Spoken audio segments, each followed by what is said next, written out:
To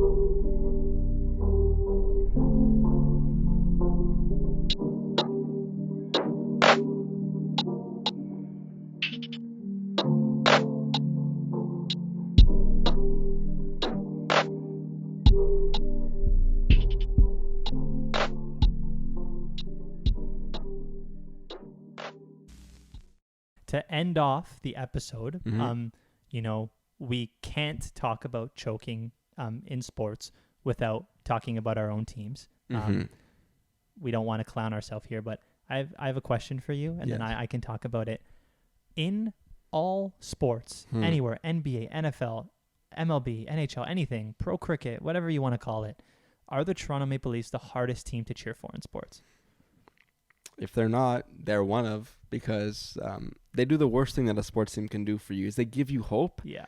And then they take it out from you in the worst and most traumatic way possible.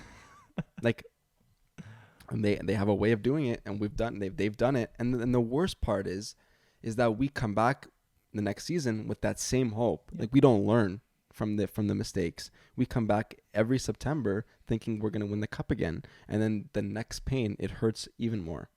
So I think in that regard, we have to blame ourselves a little bit, but also, yes, they're probably them and maybe the Cowboys. Yeah, you took the words right out of my mouth. I was going to say the Cowboys are a close second. I don't think this is a question. It has to be yes. Look, I would rather my team be terrible over 5 years and at least develop somewhat or something, than for them to consistently be great and on paper a Stanley Cup team and then to never make it past the first round. Because at least in the former argument, there's no expectations that were broken. Every year you hate yourself. You hate yourself on opening night for cheering and getting your hopes up, knowing what's going to happen. And then they go out and they're good enough to win the Stanley Cup. And not only are they good enough and they lose in the first round close, they're up 4-1 against Boston in 3 games in the series. They're up 3-1 against Montreal. They forced Columbus to 5 in that last 2 minutes of that COVID After that crazy comeback. And then they come out and you know what's happening. You know that it's happening and they rip it out from you. And they don't even rip it from you. You give it back to them. Know it's coming. And you're hurt. I think in my life, I've maybe cried 10 times. One of them, and by far maybe the biggest one, was when Brad Marchand scored that overtime dagger. I think it was him. I don't remember. I tried to block out that memory, but it was one of them. And then the worst part is that as soon as they choke, you get all your messages from your friends saying, "Oh, that's tough. Oh, I knew that's gonna happen." And you can't go on social media for 2 weeks because all these Leafs haters are gonna be vindicated and just make it worse and worse and worse. And you have nothing to say to them because you are good enough to win. But you have to hear all your uncles and old time Leaf fans going, "The Leafs are gonna be a first round exit."